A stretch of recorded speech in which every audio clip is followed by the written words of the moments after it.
할렐루야. 우리 예수님 다시 사셨습니다. 본문대로 여러분에게 있는 모든 눈물 마침표 찍도록 우리 예수님 부활하셨습니다. 우리 예수님 부활하신 그것을 기념하는 이 자리에 나온 여러분들은 아주 특별하신 분들입니다. 별로 아멘도 못하고 실감 못 느끼는데 여러분이 얼마나 귀한 분인지 하나님은 저보고 빨리 가서 준비하라고 그래서 제가 오늘 새벽 1시에 교회 나왔지 않습니까? 왜 그래요? 여러분 귀한 분들이니까 그렇게 귀한 분들을 위해 준비 많이 해야지. 그래가지고 12시 몇 분경 깨우셔가지고 1시에 교회 나왔다니까요. 이게 얼마나 귀한지 이렇게 생각해봐요. 우리나라가 자랑하는 그 세계적인 피겨 선수, 피겨 스케이트의 여왕이라고 하는 그 자매가 신기록을 갱신하며 금메달 딴 것을 기념하는 자리에 몇 명만 초대했는데 여러분이 갔다고 생각해봐요. 여러분 귀한 존재예요, 아니에요? 귀한 존재입니다. 세계 그동안 깨지 못했던 기록을 신기록 세운 그분이 여러분을 개인적으로 초대하는 그런 자리다. 얼마나 여러분이 귀한 겁니까? 그럼 잘 보세요. 예수님이 부활하셨다. 역사상 인간이 죽음을 깨트린 신기록 깨운 적이 있어요, 없어요? 없었어요. 세상 기록은 신기록이라고 해도 깨지기 위해 존재하는 것처럼 언젠가는 또 깨지고 맙니다. 그래서 또 세계적인 그 기록은 이 기쁘다가도 한계가 있어요. 유한해요. 그러나 우리 예수님의 부활은 인간이 영원토록 깰 수 없는 기록이에요. 그 신기록을 세운 거예요. 2000년이 지난 지금까지도 그 기록은 깨지지 않았고 앞으로도 깨질 수가 없어요. 그것을 기념하는 부활절 새벽에 여러분이 초대받았잖아요. 여러분 귀한 분이에요. 이게 좀 실감이 납니까? 우리 예수님의 부활은 그래서 너무나도 귀하고 이렇게 귀한 부활이기 때문에 이 부활신앙 가지면 눈에서 눈물이 마침내 그치게 된다고 본문이 말하는 겁니다. 사실 이 막달라 마리아 같은 경우는 귀신 들린 여인이었잖아요. 그런데 이 여인이 어쩌다가 울었는가에 대해서 마가복음 본문은 기록하지 않은데 요한복음은 보다 구체적으로 말해요. 예수께서 마리아에게 말씀하셨다. 여자여, 왜 울고 있느냐? 7 귀신에 들려서 고통당했던 여인이 예수님의 도움으로 귀신에게 도움받는 은혜를 입었어요. 너무나 기쁘니까.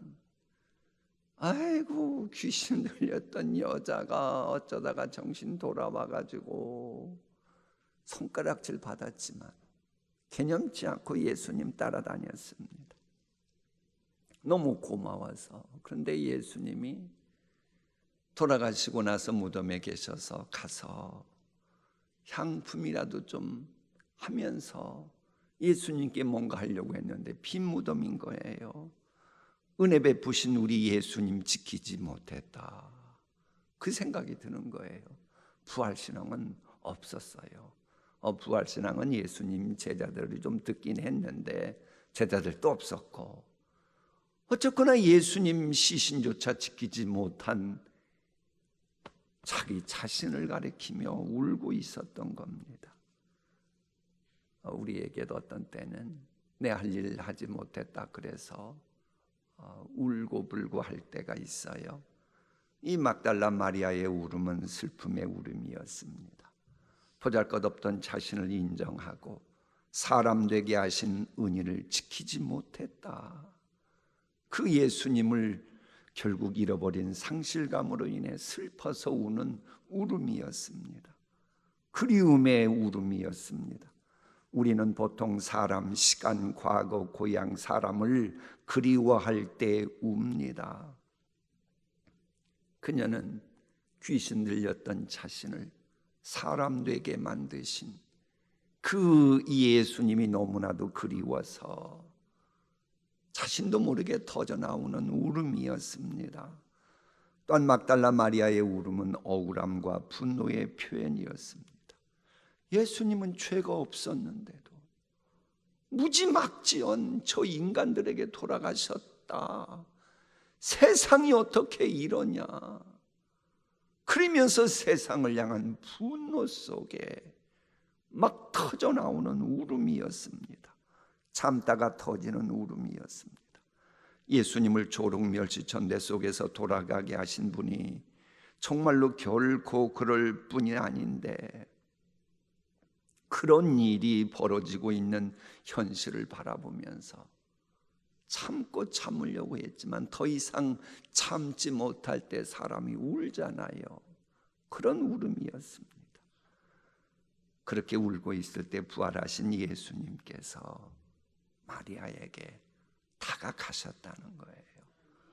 그 자리로 실은 성령님이 막달라 마리아를 초대했던 겁니다. 그리고 부활의 첫 증인 되는 복을 주시죠. 그러자 울음이 그치고 다른 남자 제자들은요, 부활의 첫 증인이 아닙니다. 바로 이 울었던 귀신 들렸던 이 여인이 바로 부활의 첫 증인이 되는 인생이 됩니다. 확 뒤바뀐 거예요. 그 이후로는요, 이 예수님 제자들도 남자 제자들도 12 제자들도 막달라 마리아 함부로 건드리질 못합니다. 확 바뀐 거예요.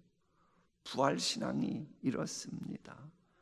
여러분, 막달라 마리아의 초대받았을 때 응해서 부활의 현장에 갔던 그 발걸음은 복된 발걸음이 되었고 절대 절망의 종지부를 찍고 소망을 주는 발걸음이 되었습니다. 그렇습니다. 부활의 주님을 만나면 여러분의 인생도 바뀌게 됩니다. 여러분의 발걸음도 바뀌게 됩니다. 발걸음은 보통 가야 할 방향이나 목표와 맞물려 있습니다. 그러므로 발걸음이 바뀐다고 하는 것은 인생의 목표와 방향이 달라진다는 겁니다. 부활하신 주님을 기념하는 새벽 미명에 초대받은 여러분이요, 여러분에게도 이런 은혜가 임하기를 소망합니다. 물론 이런 은혜가 임하는 것을 여러분이 잘못되기를 바라는 사탄마귀 어둠의 세력은 좋아할 리가 없습니다. 그래서 본문은 막달라 마리아가 이 이야기하는데도 믿지 않았더라 하고 단락이 끝납니다. 특별히 예수님을 십자가에 못 박는데 앞장섰던 대제사장들은 믿지 못하는 정도가 아닙니다. 이 마가복음 본문에는 나와 있지 않은데 마태복음에 보면 예수님이 부활하셨다고 하는 이 무덤에서 시신이 사라진 것을 보고 아는 무리들이 대제사장에게 가서 저렇게 보고까지 했다는 거예요. 여자들이 갈 때 경비병 중 몇이 성에 들어가 모든 된 일을 대제사장들에게 알리니. 그런데 여러분, 이것에 대한 그 예수님 십자가에 못 박았던 그 인간들의 반응이 어떠했는지 다음을 보십시오. 그들이 장로들과 함께 모여 의논하고 그들은 대제사장들을 말합니다. 군인들에게 돈을 많이 주며 뇌물을 쓰는 겁니다. 너희는 말하기를 예수님의 제자들이 밤에 와서 우리 경비병들이 잘 때에 예수님의 시신을 도둑질하여 갔다 하라. 거짓 증언을 시킵니다. 그냥 부활 능력, 부활 증인 분명히 있습니다. 그래도 하나님의 은혜를 입지 못하는 사람은요, 부활의 능력 웃기고 있네 그럽니다. 말도 안 되는 얘기 하지 말라고 저렇게 하는 겁니다. 그런데 이게 또 다가 아닙니다. 자, 보세요. 만일 이 말이 총독들에게 들리면 우리가 권하여 너희로 근심하지 않게 하리라 하니, 저게 무슨 말이에요? 너희들 군인인데 상관 중에 최고 상관인 총독 걱정하지 마. 우리 돈 많잖아. 돈으로 다 샀어. 너희들 거짓말에도 비호할 세력이 있으니까 걱정하지 말고 거짓말이나 실컷 해. 그래가지고는 군인들이 돈을 받고 가르친 대로 하였으니 이 말이 오늘날까지 유대인 가운데 두루 퍼지니라. 이런 겁니다. 여러분이 부활신앙, 부활의 능력 믿고 나가려고 하잖아요. 반드시 어둠의 세력은 태클 겁니다. 그렇지만 여러분, 부활의 빛이 빛나고 있는데 어둠이 막는다고 해서 그 빛이 사라집니까? 세월이 지나니까 이 빛이 점점 퍼져나가죠. 그래서 부활의 빛을 받은 사람들의 증인이 늘어납니다. 여러분, 세상 법이 그렇습니다. 세상 법. 지금부터는 세상 상식을 가지고 부활 증인을 변증하려고 하는데요. 세상 법도요, 증인이 두세 사람만 있어도 법적 효력이 있어요, 없어요? 있습니다. 근데 예수님 부활에 대해서는 두세 명이 아닙니다. 500명이 넘는다고 말합니다. 성경이 그렇게 증언해요. 그뿐만이 아니에요. AD 112년경 로마 총독 플리니우스가 기독교인들이 부활하신 예수님께 경배했다고 하는 사실 담은 편지를 당시 황제 트라이안에게 보냅니다. 황제 숭배를 국가 이념으로 세웠던 로마 제국에서조차 예수님 부활하신 지가 언젠데 112년, 그 많은 세월 지나서도 증인들이 있었다라고 로마 기록이 증거하는 겁니다. 여러분, 부활 사건이 너무나도 엄청나다 보니 계속해서 사탄 마귀는 세상 상식도 통하지 않는 것까지 동원해서 못 믿게 합니다. 여러분, 솔직히 한번 생각해 보십시오. 부활하신 예수님을 삶 속에 늘 믿으며 살아갑니까?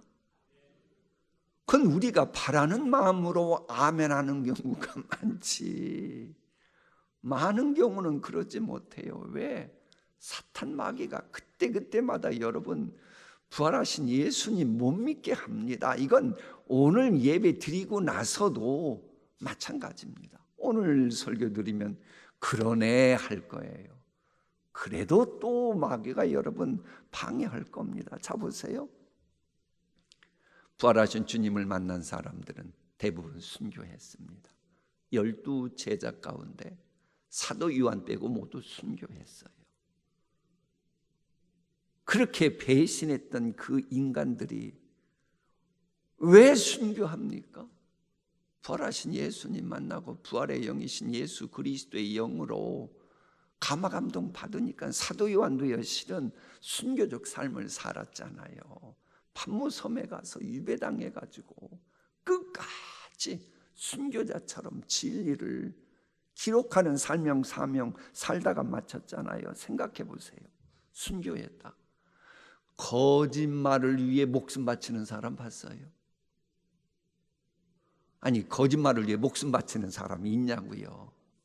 사기치는 사람들이 가끔 나 죽겠다 하고 자해는 해요. 그러나 그건 사기치려고 자해하는 정도지 목숨을 버리지는 않는 겁니다. 예수님께서 말씀하신 대로 부활하셨기에, 부활하신 것은 진리이기에 증인으로 목숨 바치는 겁니다. 이게 다가 아닙니다. 로마의 대표적인 역사 가운데 한 명이 타키투스거든요. 애널스 14이라고 나와요. 그러니까 연대기 14권. 그거에 의하면 이 제자들은 순교하면서 한결같이 찬송을 부르고 죽으면서 기뻐했다고 합니다. 혹 뭔가 쉬어서 뭐 죽을 까고 하는 경우가 있긴 있어요. 그래도 죽을 때는 맨정신 들어오는데, 뭔가 쉬운 사람들이 죽을 때 찬송 부르고 기뻐하겠어요? 세상 상식 이야기하는 겁니다. 스데반은 순교하면서 얼굴이 환하게 빛나고 그리고 돌아가셨죠. 왜? 사도행전 보면 부활하신 예수님 보았기 때문입니다. 그 스데반의 순교 모습을 보고 사도 바울의 부활신학이 정립되도록 성령님이 역사하시잖아요. 아이, 사도 바울까지 갈 거 없어요. 주님이 부활하신 그걸 축하하려고 부활주일 새벽 미명에 이 성전에 모인 여러분도 부활의 증인이시잖아요. 부활신앙이 좀 컸다 작았다 해서 문제지, 그게 문제인 거지. 부활신앙 왔다면 이곳에 모이겠어요? 아니, 미쳤다고 모여요 이 새벽에? 고난주간 새벽에도 피곤한데 새벽 5시에 나오는 사람이 어디 있어요? 그게 부활신앙도 없이 여기 나온 분은 미친 분에 가까운 거예요. 여러분, 미친 분 아니잖아요. 부활신앙 갖고 있는 거예요. 예수님 부활하셨습니다. 여러분의 영혼도 부활했습니다. 그 부활신앙으로 인해 사도 바울처럼 하나님의 위대한 능력 체험하시기를 축복합니다. 왜 여러분도 부활했다고 하는지 오늘 설교가 이어지게 될 겁니다. 자, 마무리하겠습니다. 하나님은 시퍼렇게 살아계심을 믿습니까? 시퍼렇게 살아계신 하나님이, 예수님이 사기꾼이라면 살리시겠어요? 지금 세상 상식 이야기로 접근하는 겁니다. 아니, 전능하신 하나님이 예수님이 거짓말쟁이라면, 사실이 아니라면 그 예수님을 다시 살리시겠냐고요? 아니에요.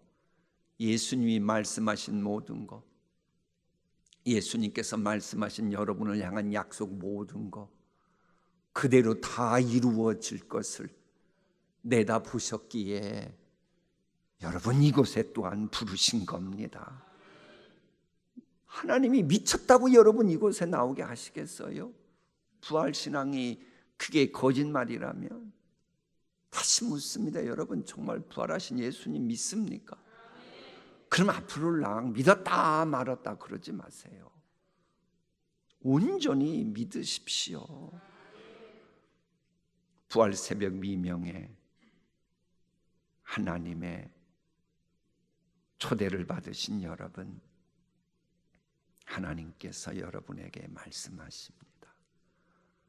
앞으로도 제발 빈 무덤에서 머물지 말아라. 더 이상 우는 일 없도록 해라. 이미 예수님 부활하셨는데 언제까지 그런 빈 무덤에 머물겠냐. 말씀이신 예수님이 안 계신 그런 껍데기 신앙에서 벗어나라. 능력과 은혜의 메시지가 떠나버린 그런 죽은 믿음에 언제까지 머무려느냐.